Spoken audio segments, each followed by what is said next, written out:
नीलाचल निवासाय नित्याय परमात्मने बलभद्र सुभद्राभ्याम जगन्नाथाय ते नमः। जय जगन्नाथ। अषाढ़ महीनो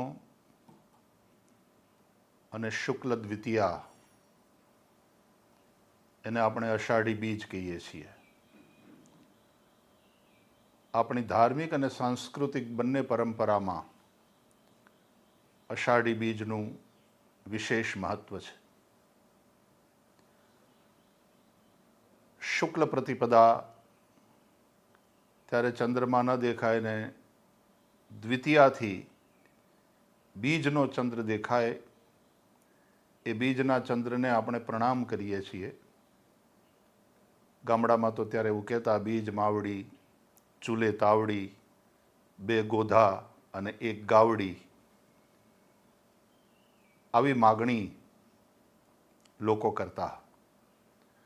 અને બીજના ચંદ્રમાંથી લઈ અને પછી પૂર્ણિમા પર્યંત નિરંતર ચંદ્રમાની કલામાં અભિવૃદ્ધિ થતી જાય। એટલે શુદ્ધ બીજનું આપણે ત્યાં વધારે મહત્વ ને એમાંય અષાઢી બીજ જ્યારે આવે એ નવજીવનનો સંદેશો લઈને આવે છે। તપેલી ધરતી ઉપર અષાઢનો વરસાદ વરસતો હોય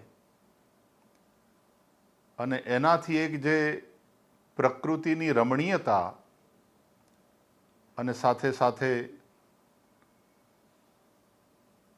ધરતીના ગર્ભમાં પડેલા બીજ અંકુરિત થઈ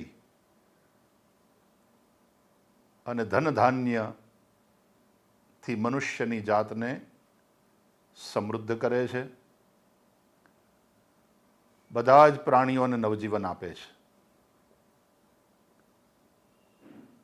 માતા પ્રકૃતિના આશીર્વાદ, માતા પ્રકૃતિનું સૌંદર્ય અને માતા પ્રકૃતિના પ્રત્યે કહોભાવથી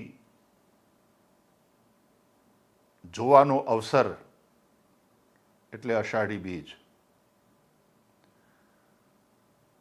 આપણી સૌરાષ્ટ્રની પરંપરામાં પણ અષાઢી બીજના મોરલા વાદળાની ગડગડાટી સાંભળીને જે રીતે ટહુકતા હોય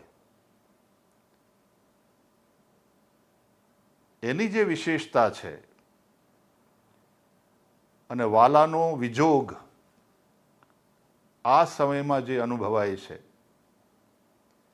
એને લઈને સાહિત્યકારોએ અનેક દુહાઓ હોય, છંદો હોય કે કવિતાઓ હોય એની રચના કરી છે।